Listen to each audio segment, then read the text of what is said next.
Evolutionary education is an idea that challenges the very foundation of our society and Whoa. has the potential to transform not only our educational system, but also our society and our species. It's based on a very simple logical concept that education needs to be completely non-competitive until people can demonstrate competence in the fundamental skills of what they are going to be competing in. In other words, you don't have to compete until you know what you're doing.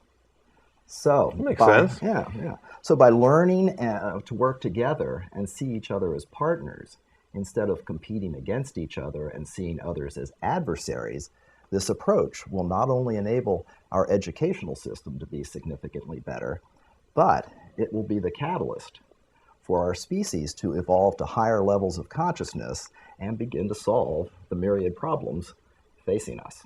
And so, hence the title, Evolutionary Education. So now, if I can, I don't want to be rude, but what qualifies you to say this? I mean, That's a good question. People are not. I think there's a lot of people out there that are really into competition. So, Yes. How did you come to the? Well, I've been a pretty serious student of current events and politics and history and philosophy and psychology for virtually 40 years.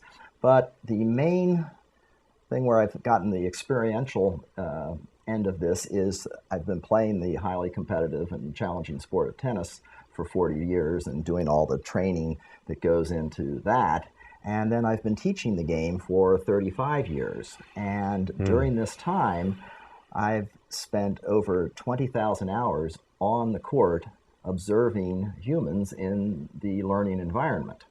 And I just saw that most of the time they were not doing their best. And fact is that I removed all competition from my program at the end of 1992.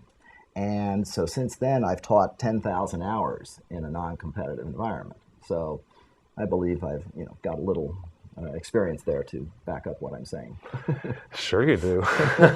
So how did your views evolve, about this non-competitive learning? Yeah, well, I was playing a lot of tournament tennis and seeing the negatives, like somebody making bad line calls, or for me starting having performance anxiety or choking or just being very nervous. And so I just started questioning things, and with my teaching I began de-emphasizing competition in the early 1980s, and just started working to teach the physical, mental, and emotional skills of being a good tennis player without any competition. But I was still working in a competitive environment. I worked with the Drake High boys tennis team over in Fairfax for 3 years.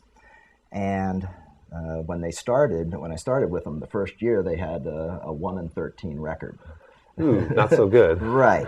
But I was working to teach these physical, mental, and emotional skills and telling them that that it'll take care of itself once you will do well once you know how to the skills of the game.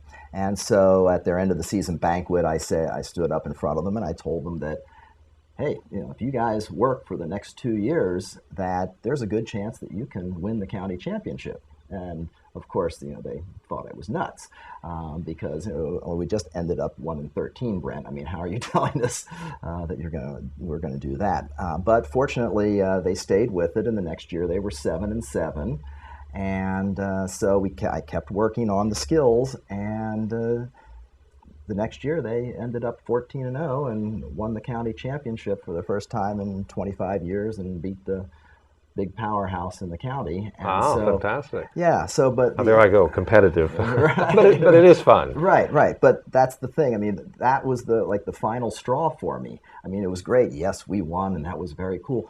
But even in that whole process, I saw all the negatives coming out where, the powerhouse team looked down on Drake and were very condescending to them.